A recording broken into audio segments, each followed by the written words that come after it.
একটা কথা আছে না যে শখের জিনিস বেশি দিন থাকে না, হোক সেটা পছন্দের মানুষ কিংবা অন্য কিছু। পোষা প্রাণী হারানোর যন্ত্রণাটা আসলে সবাই বুঝে না, শুধু তারাই বুঝবে যারা তাদের পোষা প্রাণী হারিয়েছে। কিটিকে হারানোর পরে আসলে আমরা সবাই বুঝতেছি যে আমরা আসলে আমাদের লাইফ থেকে কি হারিয়ে ফেলেছি। ও শুধু আমাদের কাছে একটা বিড়াল না, আমাদের ঘরে একটা ছোট সন্তানের মতো ছিল।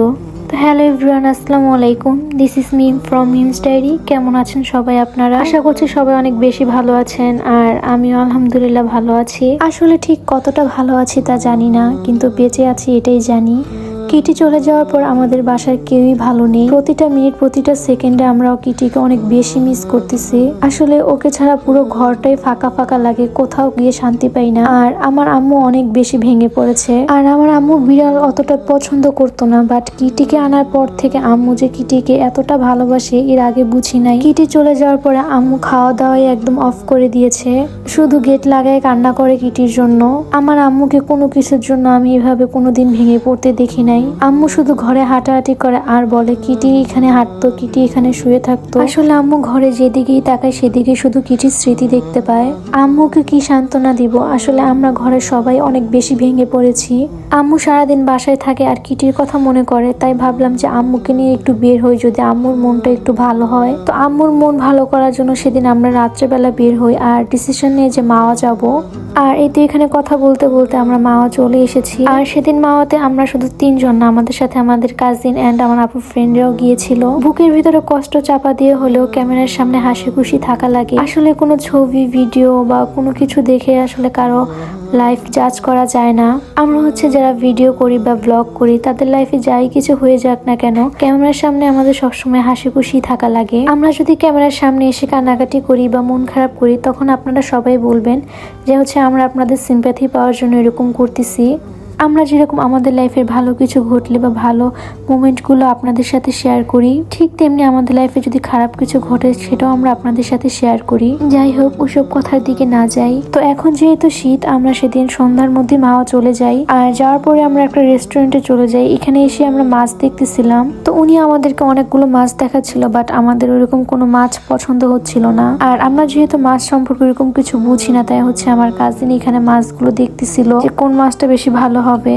আর আমরা মেনলি চাচ্ছিলাম যে মাছের মধ্যে যেন ডিম থাকে, বাট এই টাইমটাতে নাকি মাছের মধ্যে ডিম পাওয়া যায় না। অনেক খোঁজাখুঁজি করার পরও আমরা কোনো মাছের মধ্যেই ডিম পাইনি। আর আমি পার্সোনালি ইলিশ মাছটা বেশি একটা খাই না, বলতে গেলে খাই না, তাই আমার জন্য আলাদা করে চিংড়ি মাছ নেওয়া হয়। আর যেহেতু এখানে আমরা নিজেরা সবকিছু খাবো, তাই দেখে শুনে একদম দাঁড়িয়ে থেকে সবকিছু রেডি করিয়েছি। মাছ কাটা থেকে ভাজা পর্যন্ত যতক্ষণ টাইম লেগেছে ততক্ষণ আমরা দাঁড়িয়েছিলাম। এই যে পাশের কড়াইতে দেখেন কতগুলো তেল, এখানে হয়তো এগুলো আগের তেল।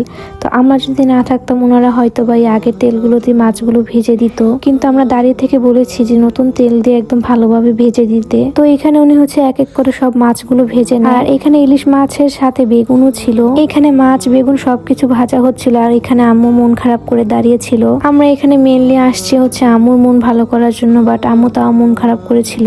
আমার ছেলে মারা গেছে, কিটি মারা যাওয়ার পর থেকে আম্মুর অনেক বেশি মন খারাপ, অনেক কান্নাকাটি করতেছে। আমার আম্মু 2-3 দিন ধরে খাওয়া দাওয়া করতেছে না, বাসায় থেকে কান্নাকাটি করতে করতে অবস্থা খারাপ। তাই ভাবলাম যে আম্মুকে নিয়ে একটু বাহিরে আসি, দেখে আম্মুর মন ভালো করা যায় কিনা। বাট সে এখানে আইসাও কিটির কথা বলে, মাছ দেখে বলতেছে যে আমার নাতির জন্য নিয়ে যেতে পারলাম না। তো আম্মুর মন ভালো করার একটু সামান্য চেষ্টা আর কি। কিটিরে মিস করো? কিটিটা আমার কলিজা। কলিজা? হ্যাঁ, কিটির কথা বলে লাভ নেই। কিটির জন্যই তো এনে আসলাম, যাতে মনে না করে যে ঘুরতে আসলাম। মন খারাপ করে।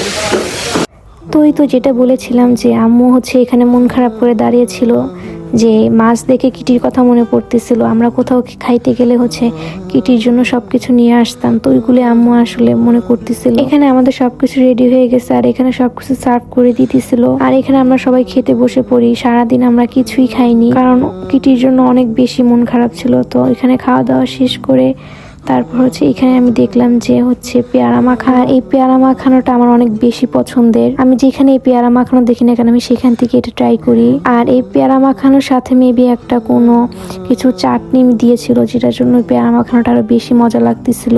আর সেদিন এত বেশি ঠান্ডা ছিল যেটা বলার বাহিরে ছিল, অনেক বেশি বাতাস ছিল। তো এখানে আমাকে পেয়ারা খেতে দেখে আপু দৌড়ে চলে আসে, ও একটু ট্রাই করে দেখে।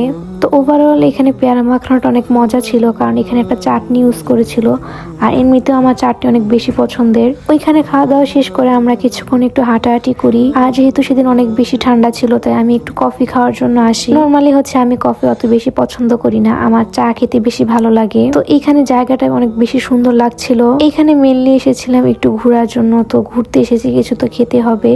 এটা মেনলি একটা রেস্টুরেন্ট টাইপ ছিল। রেস্টুরেন্ট বলতে হচ্ছে একটা শিপ টাইপের ছিল, যেখানে হচ্ছে রাতেও স্টে করা যায়। এটাতে করে হচ্ছে সারাদিন ঘোরা যায়, দেন হচ্ছে এখানে খাবার দাবার সবকিছু আছে। বাট আমরা তো এখানে আর থাকবো না, তাই হচ্ছে আমরা এখানে একটু কফি খাই। আর এর আগে যেহেতু আমরা খাওয়া দাওয়া করেছি, আমাদের সবারই পেট ভরা ছিল, তাই ভাবলাম যে ঠান্ডার মধ্যে একটু কফি খাওয়া যায়। আর আপনারা যদি এই শিপটাতে করে কেউ সারাদিন ঘুরতে চান, তাহলে আপনারা ঘুরতেও যেতে পারেন। এখানে পার পার্সন মেবি 3000 টাকা করে ছিল, যতদূর আমার মনে পড়ে আর কি। একদিনের জন্য হচ্ছে পার পার্সন 3000 টাকা করে, সাথে হচ্ছে আপনাদের খাবারও ইনক্লুডেড ছিল। কেউ আবার ভাবে না যে এটা একটা স্পন্সর ভিডিও, এটা কোনো স্পন্সর ভিডিও না। আমি জাস্ট গিয়েছিলাম, জায়গাটা ভালো লাগছে তাই আপনাদের সাথে শেয়ার করলাম। এখানে আমরা হচ্ছে সবাই মিলে আড্ডা দিতেছিলাম, কথা বলতেছিলাম খাওয়া দাওয়া শেষ করে। আর সেদিন যেহেতু অনেক বেশি ঠান্ডা ছিল, সবার অবস্থা অনেক খারাপ ছিল শীতে। আর কফি খাওয়া শেষ করে আম্মু আর দেরি করেনি, আম্মু বারবার বলতেছিল যে রাত হয়ে যাচ্ছে, এবার বাসায় ব্যাক করা উচিত। আর ততক্ষণে ঠান্ডাও বাড়তেছিল, তাই ভাবলাম যে বাসায় ব্যাক করা উচিত। আসলে সেদিন মেনলি বেরিয়ে হয়েছিলাম যে আম্মুর মনটা যাতে একটু ভালো হয়। আম্মু সারাদিন ঘরে থাকতে থাকতে শুধু কিটির কথা বলে, যেদিকে তাকাই সেদিকে শুধু কিটির স্মৃতি। তাই ভাবলাম যদি একটু বাহিরে আম্মুকে নিয়ে যাওয়া যায়, আম্মু কিছুক্ষণের জন্য হলো কিটিকে একটু ভুলে থাকতে পারবে। তাই আম্মুর মন ভালো করার জন্য একটু সামান্য চেষ্টা, যদিও আমার নিজের মনেই শান্তি নেই। আমি সারাদিন কিটিকে অনেক বেশি মিস করি। আসলে যারা বলতেছিলেন যে আপু আপনি কি আপনার বিড়ালকে ভুলে গেছেন কিনা, তো তাদেরকে বলতেছি আসলে কিটিকে ভোলা আমাদের পক্ষে কারোরই সম্ভব না, কিন্তু কি করা, সত্যিটা তো মেনে নিতে হবে। এখন আমি যদি প্রত্যেক ভিডিওতে এসে কান্নাকাটি করি, তাহলে আপনারাই বলবেন যে ভিডিওতে কেন কান্নাকাটি করি, আপনাদের সিম্প্যাথি পাওয়ার জন্য এরকম করতেছি। আসলে আমি আমার কষ্টগুলো কাউকে দেখাইতে চাই না, আমি আমার হাসি মুখটা আপনাদের সবাইকে দেখাইতে চাই। তো সবাই আমার আর আমার ফ্যামিলির জন্য একটু দোয়া করবেন। আজকের ভিডিও এ পর্যন্ত। সবাই ভালো থাকবেন, সুস্থ থাকবেন, আল্লাহ হাফেজ।